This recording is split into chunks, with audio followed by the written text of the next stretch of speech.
DC Universe presents The New Age of Heroes, The Terrifics, issue number 2, What Dwells Within the Darkness. So I wanted to use this opportunity to actually just talk about this comic and see how it goes.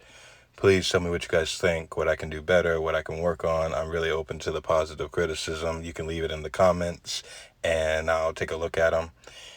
Anyway, so this is issue number 2, and the reason why I got it was because of Mr. Terrific.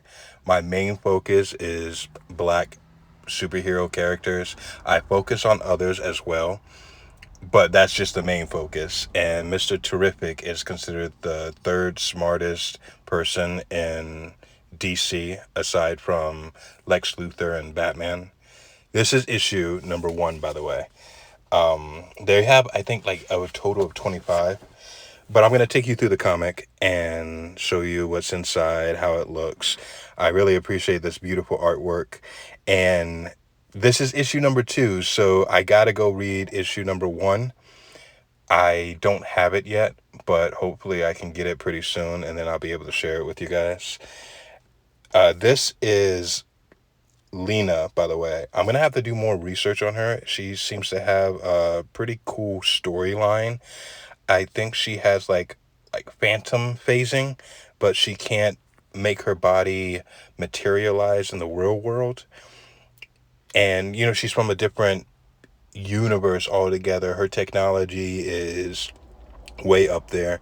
She has a similar origin story, not really similar to Superman, but both her parents, you know, save her life by shipping her off in a pod, but their ship explodes, which is a little similar to Superman. The only difference is that it wasn't the planet, it was just a ship. And she goes through her little trials of, you know, being in the Phantom, I think it's the Phantom Zone or a different planet. But regardless, she can't materialize on this planet.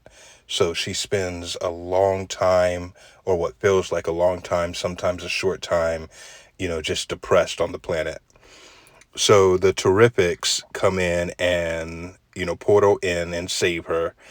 That's Mr. Terrific. He's super curious about the technology that goes on, what makes, you know, everything tick, so to speak. And that's Plastic Man. I feel horrible for him because he's super underrated. He's more of a jokester. And that other character is Rex, by the way. This is them pulling off the antenna and getting zapped. I'm not exactly sure. Well, what happens, I guess, is that the technology merges with all 4 of them. And it makes them not be able to like be too far away from each other or be too far away from the antenna. And I don't want to dialogue too much, but this is where I guess after they, you know, the dust settles and they're trying to figure out like what's going on, what just happened.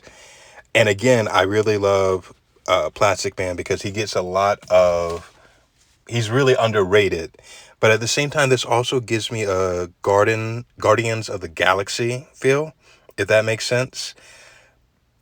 Yeah, so the next slide is coming up. Boom.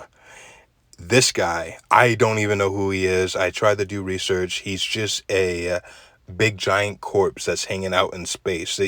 This is where Phantom and, you know, Mr. Terrific and Plastic Man, this is where they've been portaled to.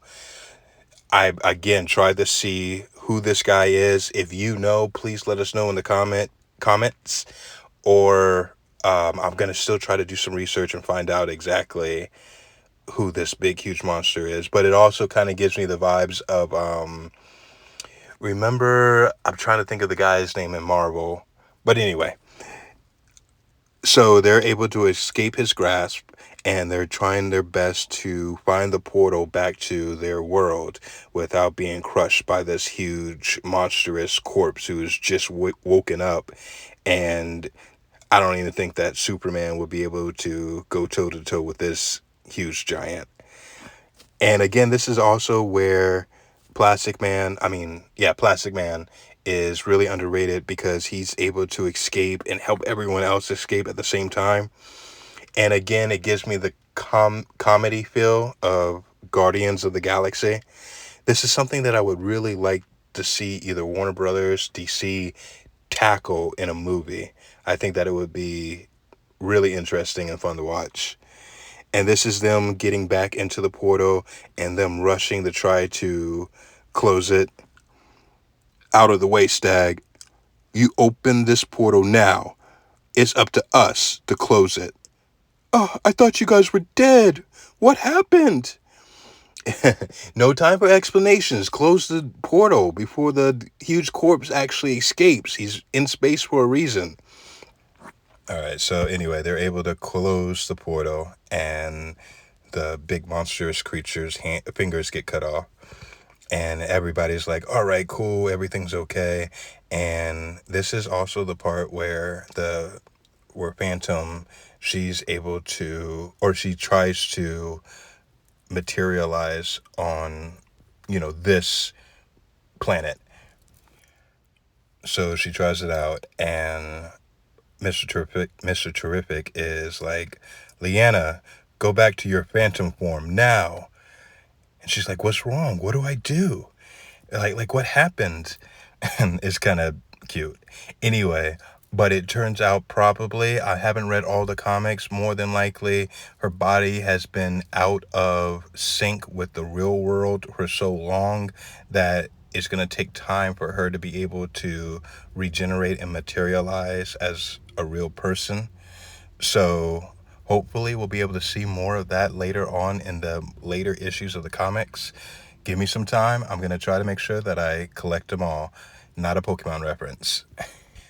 So in this part, Mr. Terrific, she, of course, tells Leanne that, hey, you may not be able to materialize right now, but I'm going to do some research and I'm going to try to work on making you be able to materialize normally again.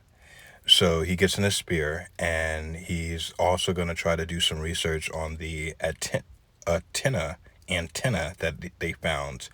I really also like the orbs, the Mr. T orbs that are orbiting around him.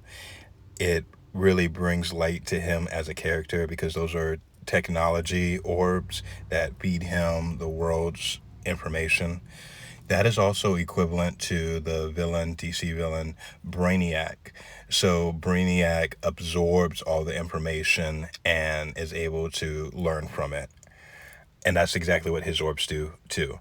This is the part where they find out that they're still linked together by the antenna because Mr. T or Mr. Terrific takes off to, like, go find out more about, like, the antenna, where they've been, find out about Phantom Girl's powers and why she can't materialize. So yeah, like he takes off and they all start getting zapped and electrocuted and wondering like what's going on. So his spaceship like comes crashing back down, and he opens up the door, and it turns out, hey, we probably aren't able to separate right now because of this antenna thing, and we're all merged together for some odd reason. And now we're going to have to investigate this. And hopefully they're going to be able to tackle this in the later issues. Again, this is issue number 2. I need to get issue number 1. I think that there's 25 in total. And I'm also not sure, again, a little bit more research on my part, if there aren't more comics, like if this is the original comic or not. So this is the end picture, and like I said, it really kind of gives off like a DC version of the Guardians of the Galaxies, meet the Terrifics. So I'm really hoping that somebody like DC or Warner Brothers, well, they're the same thing, but like somebody, even the CW, would pick up something like this, because this seems like a group of people that I would like to get to know a little bit more.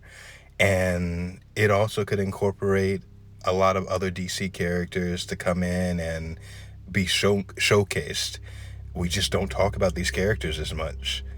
But anyway, thanks for listening. I'm going to try to keep these videos a little bit shorter, under 15 minutes, but usually if I read the whole entire comic, It's going to take me around 15 minutes. I'll try to narrow it down to maybe 12 or 10. But if you listened up to here, thank you. This has been Black Heroes Club. Next time, 4 for 1 and 4 for all. Meet the Terrifics.